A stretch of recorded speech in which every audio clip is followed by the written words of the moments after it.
నమస్కారం అండి. అంతర్యామిలో ఈరోజు అంశం దక్షిణామూర్తి తత్వం. మనకు అందించిన వారు ఎర్రా ప్రగడ ప్రసాద్ గారు. వివరిస్తున్నది మీ విజయభాస్కర్. ఒక చెట్టు కింద ప్రశాంతంగా నిశ్చలంగా కూర్చుని ఉన్నాడు ఒక యువకుడు.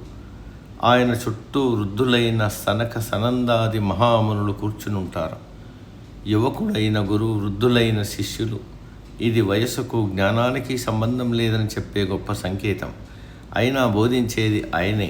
పేరు లేకుండా, పుస్తకాలు లేకుండా, ఆఖరికి మాట కూడా లేకుండా. ఇది ఊహ కాదు, మానవ చైతన్యానికి దోహదపడిన సనాతన సత్యం.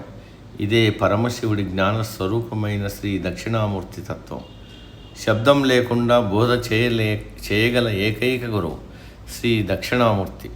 గురువును బ్రహ్మ, విష్ణు, మహేశ్వరులను కీర్తిస్తాం, కానీ ఆ త్రిమూర్తులకు గురువు ఎవరు? సకల సృష్టికి, సమస్త జ్ఞానానికి ఆది గురువు ఎవరు? ఈ ప్రశ్నలకు శాస్త్రాలు చెప్పే సమాధానమే దక్షిణామూర్తి స్వరూపం. మౌనంతోనే మహాజ్ఞానాన్ని బోధించిన దక్షిణామూర్తి పరమశివుడి అత్యంత విశిష్టమైన రూపం. ఆయన స్వరూపం అద్భుతం. దక్షిణామూర్తి తన కుడి చేతితో చిన్ముద్రను ప్రదర్శిస్తాడు. ఇది ఆయన తత్వానికి వ్యాఖ్యానం. బొటన వేలు పరమాత్మకు, చూపుడు వేలు జీవాత్మకు సంకేతం. మిగిలిన 3 వేళ్ళు సత్వ, రజో, తమో గుణాలకు లేదా జాగ్రత్త, స్వప్న, సుషుప్తి అనే 3 అవస్థలకు ప్రతీకలు. చిన్ముద్రలో చూపుడు వేలు వంగి బొటన వేలుకు తాకుతుంది. మిగిలిన 3 వేళ్ళు వేరుగా ఉంటాయి.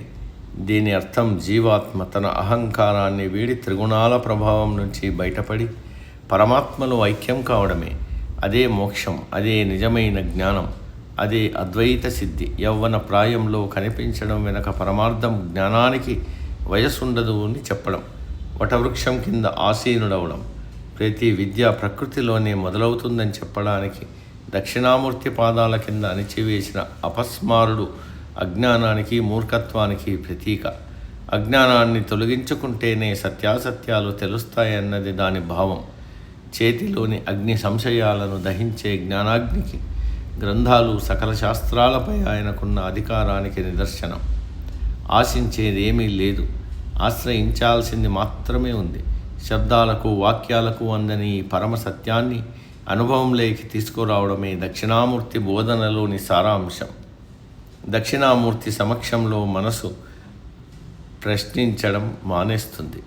ఎందుకంటే సమాధానం మనసు గడప దాటి ఆత్మలో అప్పటికే విరాజిల్లుతుంది. ఆయనకు వందనం చేయడం అంటే మనలోని శివత్వాన్ని గుర్తించడం, మనలోని మౌనాన్ని ఆలింగనం చేసుకోవడం. ఆ మౌనమే పరమశాంతి, ఆ మౌనమే పరబ్రహ్మం. శబ్దంలో మత్తు ఉంది, మౌనంలో ముక్తి ఉంది. శబ్దం కన్నా లోతుగా వినగలిగితే మౌనమే మహోన్నతమైన ఉపనిషత్తు.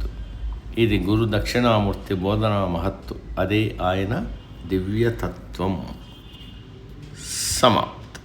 సర్వే జన సుఖినో భవంతు.